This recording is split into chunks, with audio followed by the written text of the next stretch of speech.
নমস্কাৰ বন্ধুসকল, Saikia tech and হেল্পৰ প্ৰথমটো ভিডিঅ'লৈ আপোনালোক সকলোকে স্বাগতম জনাইছোঁ। আজি আমি আলোচনা কৰিম আপোনাৰ যদি মোবাইল ফোনটো হেৰাই যায়, প্ৰথমে আপুনি কি কৰিব। প্ৰথমে আপোনাৰ মোবাইল ফোনটোত যোনটো মোবাইল হেৰাই গৈছিলে সেই মোবাইল ফোনটোত লগইন হৈ থকা ইমেইল আইডিটো আপোনাৰ বৰ্তমান হাতত থকা মোবাইল ফোনটোত লগইন কৰি ল'ব। তাৰপিছত আপোনাৰ ক্ৰম ব্ৰাউজাৰ বা গুগলত যাব।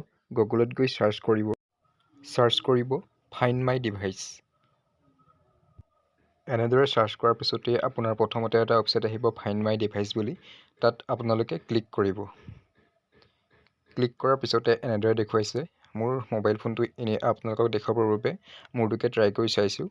Vivo1901 তলত থকা ঘূৰণীয়া কাৰ্চিনডাল টাইপৰ ইয়াত ক্লিক কৰি মোবাইল ফোনটোৰ বৰ্তমানৰ অৱস্থিতি আপোনালোকে চাব পাৰে। খুব সোনকালে কৰিব লাগিব। যদি হেৰাই পাওঁতেজনে অল এৰেজ ইট কৰি দিয়ে তেন্তে বিচাৰি পোৱাত অলপ অসুবিধা হ'ব। ৰাইট ছাইডে থকা মেপখন যদি আপোনাৰ মোবাইল ফোনত এনেদৰে নোলায় তেন্তে তাত দুটা অপশ্যন থাকিব, ন' থেংকছ আৰু একচেপ্ট ইট। আপোনালোকে একচেপ্ট ইট কৰিলে এইদৰে মেপখন ওলাব। মেপখন স্ক্ৰল কৰিবৰ কাৰণে আপুনি দুটা আঙুলি ব্যৱহাৰ কৰিব লাগিব। মেপখন আপুনি ডাইৰেক্ট গুগল মেপলৈ কনভাৰ্ট কৰিব পাৰে। ইয়াতে আপুনি ক্লিক কৰি দিলেই হ'ল। মই ক্লিক কৰি দিছোঁ।